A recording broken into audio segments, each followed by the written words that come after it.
पिछली कविता में आप लोगों की बड़ी सराहना मिली, जिसमें मेरा पहला प्रश्न पूछा गया था कि चरित्र आप पकड़ लेंगे तो मेरा लिखना सार्थक हो जाएगा।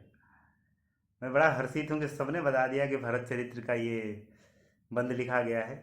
दूसरी बंद मैं प्रस्तुत करता हूँ कि शुरू होता है, दूसरा बंद का आरंभ भी यहीं से होता है कि जब प्रभु राम वनवास चले जाते हैं, भरत जी ननिहाल से वापस आते हैं, जब सारा वृतांत सुनते हैं तो वहीं बोलते हैं कि ये षड्यंत्र किसने रचा महल में, ये षड्यंत्र किसने रचा महल में, जो सेवक को राजगद्दी और स्वामी को बनवास हुआ।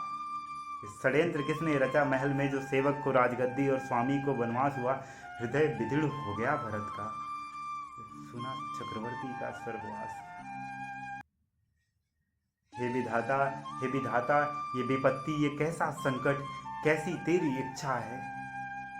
क्या पाप हो गया भरत से जो इतनी कठिन परीक्षा है, इतनी कठिन परीक्षा। समय का एक एक पृष्ठ बदल रहा है और विपत्तियां बढ़ती जा रही हैं। आगे सुनिएगा कि कुपित होकर गरज कर बोले कि मैं अपने तरकस के बाणों का संधान करूंगा। वो कपटी स्वयं समक्ष आ जाए मेरे, मैं उसका सर्वनाश करूंगा, सर्वनाश करूंगा। पता है भरत जी ना कैकई से अनन्य प्रेम करते थे। माता तो थी ही, साथ में स्वामी राम को इतना पसंद प्रेम करती थी, अनहद प्रेम करती थी। और जब भरत जी ये देखते थे ना तो माता कैकई को सर्वोपरि रखते थे कि जो मेरे स्वामी से इतना प्रेम करती हैं माता मेरी, तो वो माता तो बहुत प्रिय है। लेकिन अगले ही क्षण जब पूछा उन्होंने कि कुपित हुए गरज कर बोले मैं अपने तरकस के बाणों का संधान करूंगा, स्वयं आ जा कपटी मेरे समक्ष, उसका सर्वनाश करूंगा। पुत्र तुम्हारी जननी ही है, माता कैकई कहती हैं कि पुत्र तुम्हारी जननी ही है, रख दो तरकस का बाण उसकी छाती में, भरम गई थी मति मेरी जो बिखरा दिया सब माटी।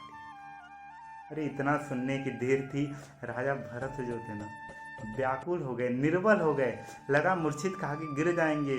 धूमिल हो गया वो प्रेम जो माता कैकई से करते थे। और बोले कि कितना अभागा है रे भरत तुम, कितना अभागा है रे भरत तू, तुझे जन्म दिया ऐसी माता ने, अब भी प्राण तेरे तन में है, क्या खेल रचा विधाता ने। क्रोधित हुए, क्रोधित होके बोले यदि ये सत्य है रानी कैकई तो आपको दंड मैं देता हूँ, कभी माता नहीं कहूँगा, ये प्रण मैं लेता हूँ, ये प्रण मैं लेता हूँ। फिर सभा लगती है कि राजा भरत का राज्याभिषेक होगा कुछ दिनों बाद, तो उसमें यही होता है संवाद कि सुने सभा में ये अंतिम निर्णय सुनाता हूँ, शीघ्र बन जाकर प्रभु राम को अयोध्या वापस लाता हूँ, प्रभु राम को अयोध्या वापस लाता हूँ।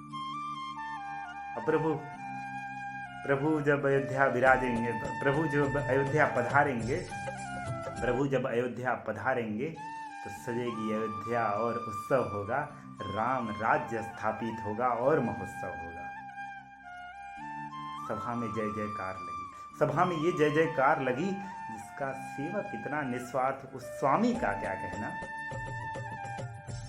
चरित्र कितना अनुपम है, राजा बनते बनते सेवक है, राजा बनते बनते सेवक है। इस कविता का तीसरा बंद भी बहुत सुंदर है, मैं अगले बार उसे सुनाता हूँ। बहुत बहुत धन्यवाद, थैंक यू सो मच।